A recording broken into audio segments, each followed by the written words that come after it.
Assalamualaikum warahmatullahi wabarakatuh. Alhamdulillahi hamdan kama yanbaghi li jalali wajhihi wa li 'azimi sultanihi. Wassalatu wassalamu ala rasulillahi wa ala alihi wa sahbihi wa sallama tasliman katsira, amma ba'd. Ibadallah, jamaah sekalian rahimani wa rahimakumullah. Setiap insan, setiap manusia, masing-masing kita tentu dalam kehidupan ini berharap, mencari dan menginginkan ketenangan hidup, damai dan ketentraman hati.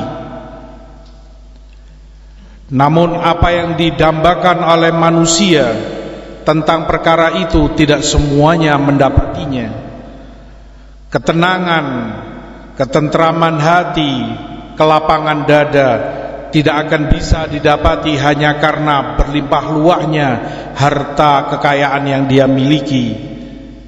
Namun di dalam Quran maupun Sunnah, Allah dan Rasul sallallahu alaihi wasallam mengajarkan kepada mukminin beberapa perkara yang dengannya mereka akan mendapati ketenangan hidup dan ketentraman jiwa. Yang pertama dan segala-galanya untuk tenang dan tentramnya hidup adalah tauhid.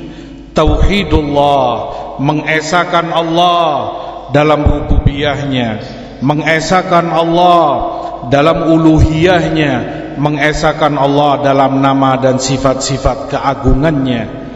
Karena perkara tauhid ini adalah tujuan manusia itu diciptakan, dan bahkan karenanya diciptakan langit dan bumi untuk tauhid pula. Karenanya pula diturunkan kitab-kitab suci dan diutus para mursalin alaihimussalam. Wa ma khalaqtul jinna wal insa illa liya'budun. Tidaklah aku ciptakan jin dan manusia kecuali agar mereka beribadah kepadaku.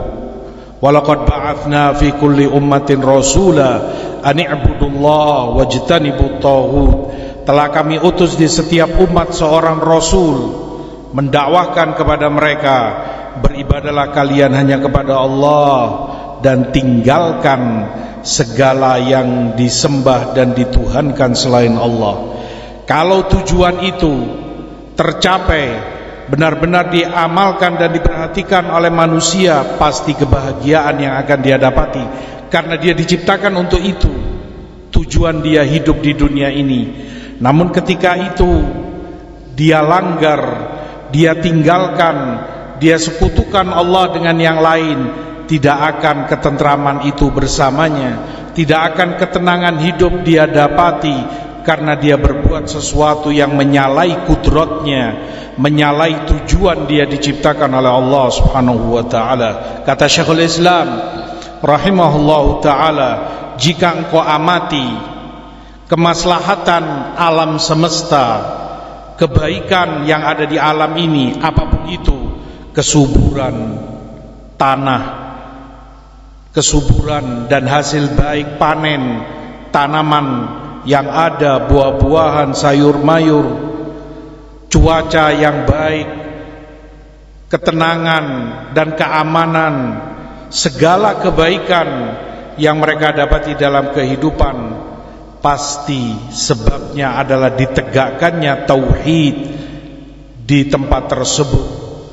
Sebaliknya, segala malapetaka, berbagai macam musibah yang terjadi, bencana alam, banjir, gempa bumi dan lain sebagainya, gunung meletus, kehancuran, kecelakaan, segala kejelekan, pasti sebabnya pula karena kemusyrikan dan kemungkaran terjadi. Kata Syekhul Islam, jika itu secara umum, kalau engkau amati pula pada dirimu sendiri, pada diri kita masing-masing, segala kebaikan yang kita dapati, kenikmatan, sebabnya pasti karena tauhid. Segala kejelekan yang menimpa diri kita, kalau kita introspeksi diri, sebabnya pula karena itu berkurang ada sesuatu kesempurnaan tauhid yang kita langgar tanpa kita sadari. Ibadallah, jamaah sekalian rahimani wa rahimakumullah. Perkara yang kedua adalah selalu dan memperbanyak zikrullah, berzikir kepada Allah dengan lisan, dengan amalan, dan belajar ilmu. Karena Allah Subhanahu wa ta'ala menyebutkan, ala bidzikrillahi tatmainnul qulub. Ketahuilah, hanya dengan zikrullah qalbu itu menjadi tumakninah, mendapatkan ketenangannya, merasakan damai dan ketentraman hidupnya. Dengan zikrullah, zikrullah mencakup segalanya. Dengan tasbih, dengan zikir mulia, subhanallah, alhamdulillah, la ilaha illallah, Allahu akbar, dan zikir-zikir yang lain seusai sholat, sobah, masa, zikir pagi, petang, dan segala yang menyertai aktivitas kita sehari-hari, sebelum, setelah makan, sebelum tidur, bangun tidur, dan yang lain-lainnya, termasuk zikrullah pula ilmu yang engkau pelajari.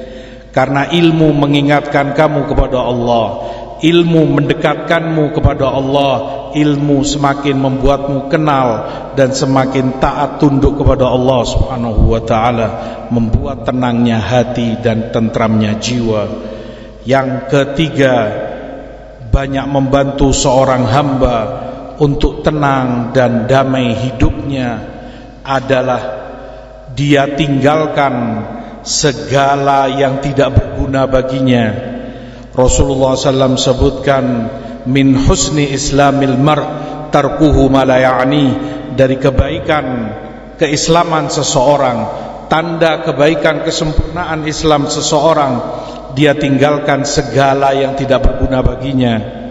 Baik itu sesuatu yang dia lihat, ketika engkau sadari itu tidak berguna bagimu, tidak menambah ketaatan dan amal solehmu, tidak mendekatkanmu kepada Allah, tidak mengingatkanmu kepada akhirat, justru sebaliknya semakin menjauhkan dirimu, tidak bermanfaat, tinggalkan.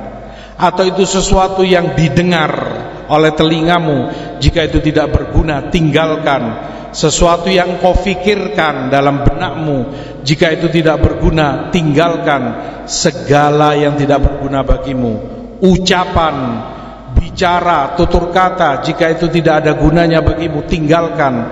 Kalau kamu meninggalkan segala yang tidak ada gunanya bagimu, akan tenang hidupmu, akan tentram hatimu, damai, kamu akan dapati semua itu. Sebaliknya, ketika seorang hamba memaksakan diri masuk kepada sesuatu yang tidak ada gunanya bagi dia, dia lihat dengan matanya sesuatu yang tidak ada berguna baginya, justru memadorotkan dan mencelakai dia, merugikan dirinya. Dia dengar sesuatu yang tidak berguna baginya, dia ucapkan sesuatu yang tidak ada manfaat baginya, akan mempersempit dadanya, akan membuat dia gelisah, sedih. Segala kejelekan banyak akan menimpa dirinya ketika seorang masuk melakukan sesuatu yang tidak ada berguna baginya. Demikian yang Rasulullah SAW ajarkan kepada umatnya. Tinggalkan segala sesuatu yang tidak berguna bagimu kalau kamu ingin tenang dan hidup tentram, damai hatimu. Aqulu ma sami'tum wastaghfirullah innahu huwal ghafurur rahim.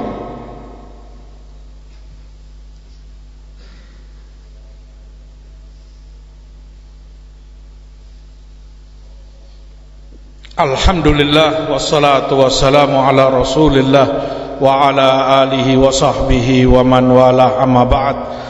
Ibadallah, jamaah sekalian rahimani wa rahimakumullah. Perkara lain yang sangat menentukan ketenangan dan ketentraman hati, damainya hidup bagi seorang mukmin adalah inabah wa taubah ilallah, selalu dan sering kembali kepada Allah, bertobat kepadanya, beristighfar, Rasulullah SAW dalam setiap hari lebih dari 70 kali beristighfar kepada Allah, padahal beliau, siapa beliau alaihi salatu wassalam, berinabah, kembali kepada Allah dalam segala urusan kita. Kembalikan kepada Allah, bergantunglah hanya kepada Allah, kembalikan segala hajat dan urusan kita kepada Allah, akan tenang hidupmu. Perkara yang berikutnya adalah mengimani takdir yang telah Allah tetapkan. Innallaha katabal maqadir qabla an yakhluqas samawati wal ardi khamsina alfasana. Rasulullah sebutkan Allah telah tentukan takdir segala sesuatu 50.000 tahun sebelum Allah ciptakan langit dan bumi. Semuanya telah Allah tentukan.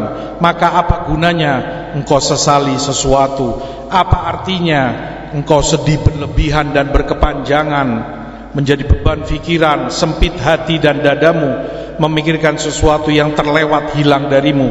Toh itu telah Allah tetapkan 50.000 tahun sebelum diciptakannya langit dan bumi. Beriman kepada takdir adalah rukun iman yang sangat penting, dan itu membuat tenang hatimu. Engkau tidak akan sedih berlebihan kalau tahu segalanya telah Allah atur, telah Allah tentukan sebelum ini semua diciptakan. Engkau imani, engkau ridhoi, engkau berlapang dada menerima dan mengimani apa yang telah Allah tetapkan dalam qadha dan qadarnya. Yang terakhir adalah berbuat ihsan kepada segala sesuatu. Innallaha katabal ihsan fi kulli syai'. Allah menentukan dan memerintahkan kalian untuk berbuat ihsan dalam segala sesuatu. Wa ahsinu innallaha yuhibbul muhsinin. Dan berbuatlah ihsan karena Allah cinta kepada mereka yang berbuat ihsan. Ihsan dalam beribadah kepada Allah, seakan engkau melihatnya. Jika itu belum kau capai, yakini Allah selalu mengawasi dan melihatmu. Ihsan kepada manusia, membantu mereka, saudaramu sesama mukminin, bantu hajat mereka apa yang bisa kamu lakukan. Ketika seorang hamba berbuat ihsan, memberi kebaikannya, membantu saudaranya, ada sesuatu yang membuat dia senang, bahagia terasa di dalam hatinya, lapang dadanya, tentram hidupnya, sesuatu yang tidak bisa diibaratkan dengan kata-kata. Lakukan, engkau akan dapati efeknya, lapang dan senang hatimu, bahagia hidupmu. Ihsan kepada binatang, demikian pula dalam menyembelihnya dan lain sebagainya. Segala sesuatu Allah perintahkan hambanya untuk ihsan. Sebaliknya, orang yang tidak ingin, tidak mau berbuat ihsan, berbuat baik kepada orang lain, terlebih yang membutuhkan bantuannya, tidak berbuat ihsan kepada binatang, tidak berbuat ihsan dalam segala sesuatu, akan sempit dadanya, akan terasa sesak hidupnya, yang ada hanya kegalauan, yang ada hanyalah terasa sulit dan susah hidupnya. Ihsan memberi pengaruh yang begitu positif, kelapangan dan ketentraman hati. Mudah-mudahan Allah memberikan taufik dan hidayah kepada kita untuk selalu berbuat ketaatan dan amal soleh kepadanya, menghidupkan kita di atas tauhid dan iman, dan mematikan kita di atas itu. Amin ya rabbal alamin. Wa sallallahu ala nabina Muhammad wa ala alihi wa sahbihi wa sallama tasliman katsira. Wa aqimis shalah.